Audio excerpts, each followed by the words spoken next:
दोस्तों, आप सभी का स्वागत है हमारे YouTube चैनल में। दोस्तों, यदि आप हमारे चैनल में नए हैं तो प्लीज़ हमारे चैनल को सब्सक्राइब कर देना। आज की इस वीडियो क्लास में हम पर्यायवाची शब्द देखेंगे, जिनमें जो है आपके एक पर्यायवाची से लेकर बहुत सारे पर्यायवाची कैसे बनते हैं ये आप लोग देखेंगे। ठीक है, तो आज की जो क्लास है हमारी पर्यायवाची की क्लास है। पर्यायवाची में सबसे पहला जो पर्यायवाची हम लोग आज देखने वाले हैं, तो सबसे पहला जो पर्यायवाची होगा वो है आपके पानी की पर्यायवाची। और उसके बाद जो है हम लोग पानी से जो है अन्य जो है पर्यायवाची देखेंगे। पानी की पर्यायवाची क्या होगा आपके, सबसे पहले पर्यायवाची इसका होगा जल। दूसरा जो पर्यायवाची होगा पानी का वो है आपके नीर। तीसरा जो पर्यायवाची होगा आपके अम्बु। और चौथा जो पर्यायवाची होगा इसका पय। पांचवा पर्यायवाची पानी की पांचवा पर्यायवाची होगा तोय। और एक और पर्यायवाची हो सकता है इसकी उदक। पानी को सलील। और इसे जीवन भी कहा जाता है, क्योंकि पानी के बिना जीवन संभव नहीं है, इस वजह से इन्हें जीवन भी कहा जाता है। पानी का एक और पर्यायवाची इन्हें जो है आपके अभ्र कहा जाता है। अभ्र मतलब पानी और अभ्र मतलब बादल होगा। ठीक है, तो अभ्र मतलब पानी और इन्हें जो है आपके मेघ बंधु क्या कहते हैं, मेघ बंधु। ठीक है, मेघ बंधु भी कहा जाता है। ठीक है, अब जो है हम लोग धीरे धीरे पानी की पर्यायवाची से अगला पर्यायवाची जो है बनाने वाले हैं, जिनमें से सबसे पहला पर्यायवाची होगा आपके कमल।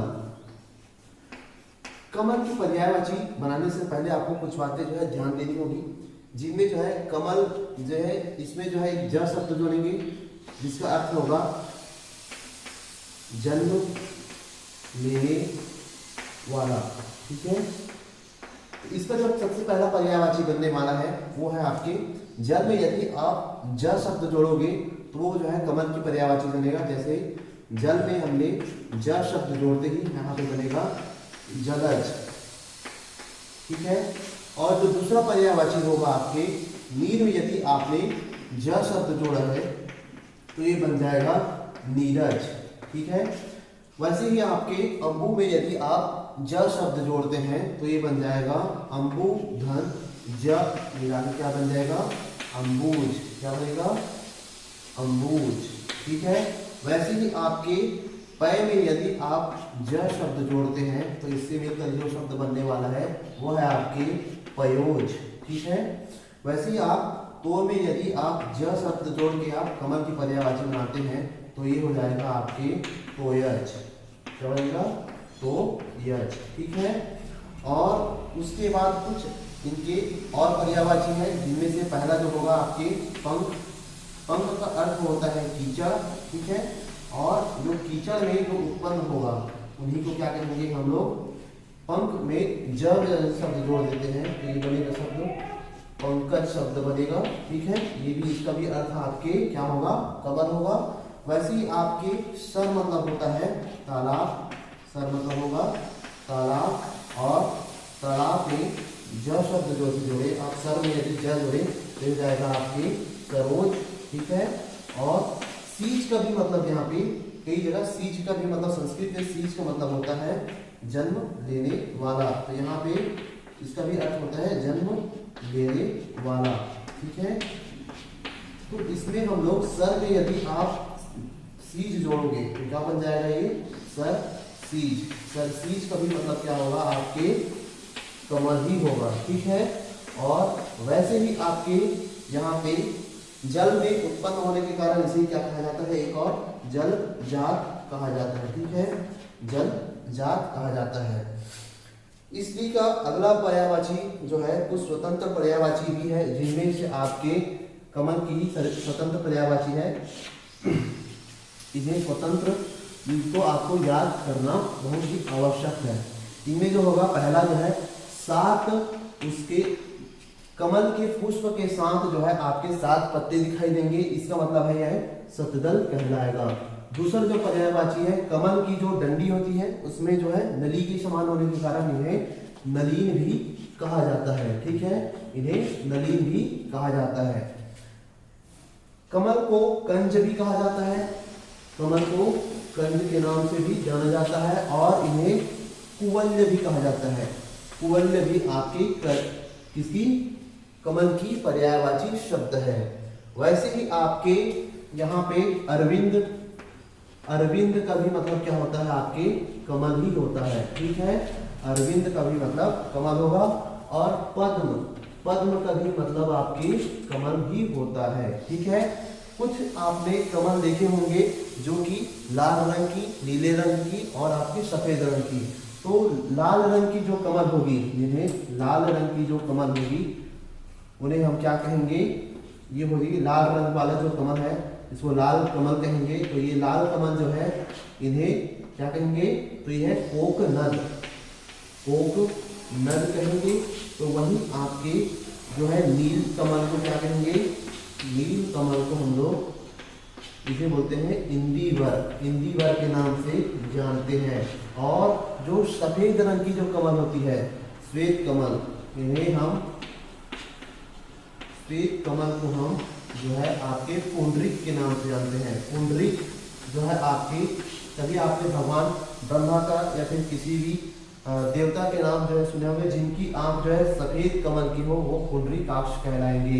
वैसे ही आपके यहाँ पे एक जो शब्द है स्वतंत्र शब्द में राजीव, राजीव का भी मतलब आपके क्या है, कमल होता है।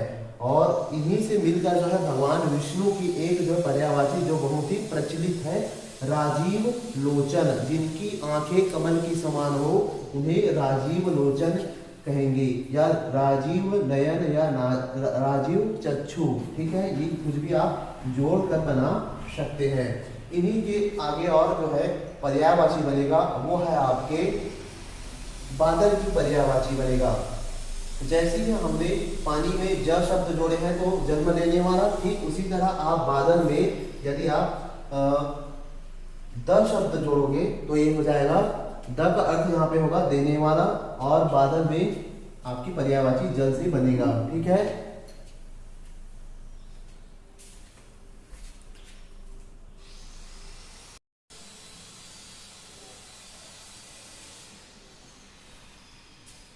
अगला जो पर्यायवाची है, जल से ही हम बादल की पर्यायवाची, फिर आगे समुद्र की पर्यायवाची देखेंगे, जिनमें सबसे पहला जो बादल की पर्यायवाची हम बनाने जाएंगे। तो बादल में हमें क्या शब्द जोड़ना है, जल से ही हम बादल की पर्यायवाची बनाएंगे जिसमें हमें द शब्द जोड़ना पड़ेगा और यहाँ द शब्द का मतलब होगा देने वाला।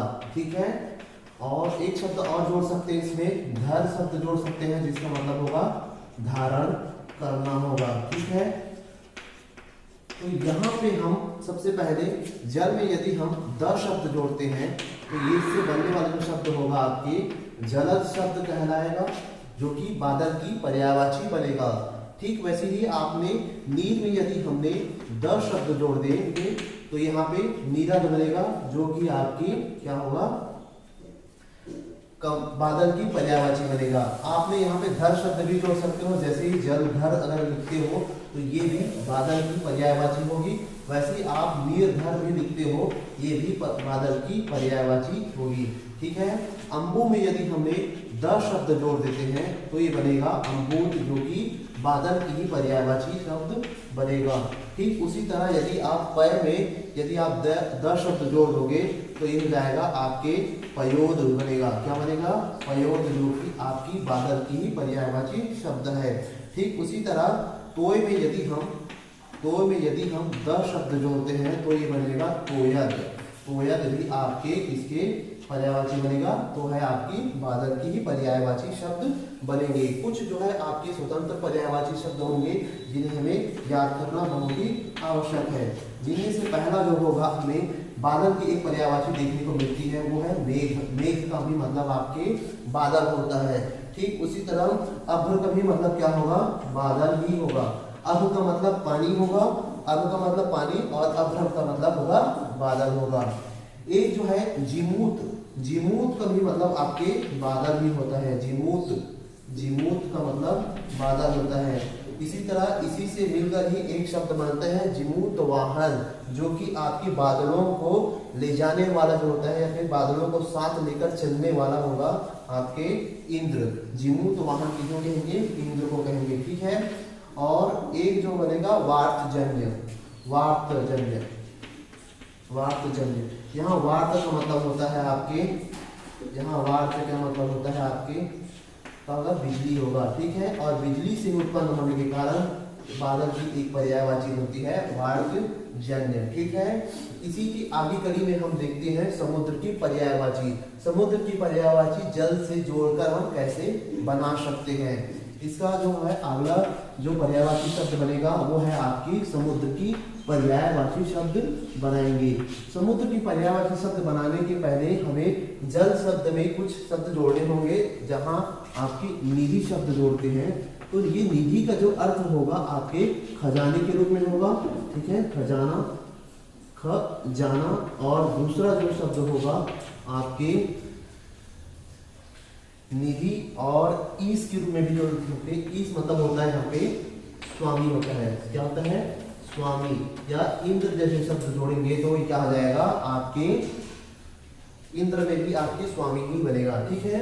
तो सबसे पहले हम लोग जो है समुद्र जल की क्या है? खजाना है। इस वजह से हम जल में ही क्या शब्द जोड़ देंगे?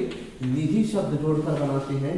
तो जो शब्द बनेगा आपके जल निधि या फिर जल निधि, ये जो है आपकी किसकी पर्यायवाची शब्द बन रहा है? तो यहाँ पे बादल की पर्यायवाची जल निधि बना है। या इन्हें शॉर्ट फॉर्म में यदि लिखे तो हम इन्हें जलधि भी लिख सकते हैं। क्या लिख सकते हैं? जलधि। और दूसरा जो है यदि आप नीर शब्द से मिलकर एक शब्द बनाते हैं नीर निधि, नीर निधि शब्द भी आपके किसके पर्यायवाची शब्द बनेंगे? तो ये है आपकी समुद्र की ही पर्यायवाची शब्द बनेंगे, नीर निधि शब्द। नीर निधि जो है आपके किसकी पर्यायवाची है? या निरधि, इसको लेंगे निरधि, शॉर्ट फॉर्म में है निरधि शब्द भी लिख सकते हैं। वैसे ही आप अम्बु में यदि आपने निधि शब्द जोड़े हैं तो ये भी शब्द बनेगा आपके अम्बु निधि। अम्बु निधि जो है, अम्बु निधि ये भी आपकी बादल की ही पर्यायवाची शब्द है, ठीक है। वैसे ही आपके इसे पय में अभी आपने निधि शब्द जैसे जोड़ के लिखेंगे तो ये हो जाएगा पय में यदि आपने निधि शब्द जोड़ा है तो ये बनेगा पयो निधि। क्या बनेगा? पयो, पयो निधि। और पयो निधि भी आपकी किसकी पर्यायवाची बना है? समुद्र की पर्यायवाची शब्द है। ठीक वैसे ही आप तोय शब्द में भी आप निधि शब्द जोड़कर भी समुद्र की पर्यायवाची शब्द बना सकते हैं। तो यहाँ पे जो है तोय शब्द का अर्थ होता है पानी और निधि शब्द का अर्थ होता है खजाना। पानी की खजाना यानी तोय निधि क्या कहलाएगी? समुद्र की पर्यायवाची शब्द होगा। तोय निधि का मतलब यहाँ पे पर्यायवाची शब्द होगा, ठीक है। कुछ जो है ऐसा भी माना जाता है समुद्र को नदी की क्या माना जाता है? स्वामी माना जाता है। इस वजह से इन्हें नदी धन, नदी धन ईश शब्द जोड़कर हम एक शब्द पर्यायवाची बनाएंगे, वो हो जाएगा आपकी नदीश। नदीश का मतलब क्या हो जाएगा? यहाँ नदीश का मतलब हो जाएगा आपके समुद्र से ही है, ठीक है। वैसे ही आपके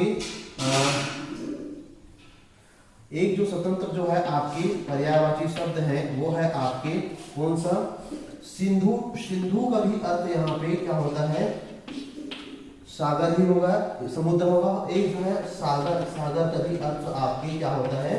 पर्यायवाची जो है समुद्र होता है, ठीक। उसी तरह हम और कुछ जो शब्द है इन्हें जो है ऐसा कहा जाता है कि जो संसार में जितने भी वन दिखाई दे रहे हैं उनसे कहीं ज्यादा जो वन आपके कहाँ पे छिपा हुआ है? समुद्र के गहराइयों में, इसलिए इन्हें वन की निधि भी कहा जाता है। इस वजह से इन्हें वन निधि के नाम से भी जाना जाता है।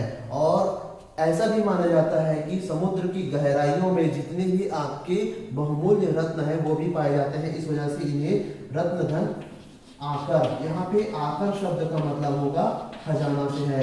और जिनके गर्भ में यदि यह खजाना छिपा है उन्हें ही हम क्या कहेंगे? इन्हें ही हम रत्नाकर कहेंगे। क्या कहेंगे? रत्नाकर कहेंगे, ठीक है। एक शब्द जो है स्वतंत्र शब्द है आपके वो है अर्णव। अर्णव शब्द का भी अर्थ जो है आपके क्या होता है? समुद्र ही होगा, ठीक है। वैसे ही आप पारावार, पारावार शब्द भी जो है आपके इसके पर्यायवाची शब्द है समुद्र की। जिनकी ओर छोर ना दिखाई दे उसी को ही पारावार कहेंगे।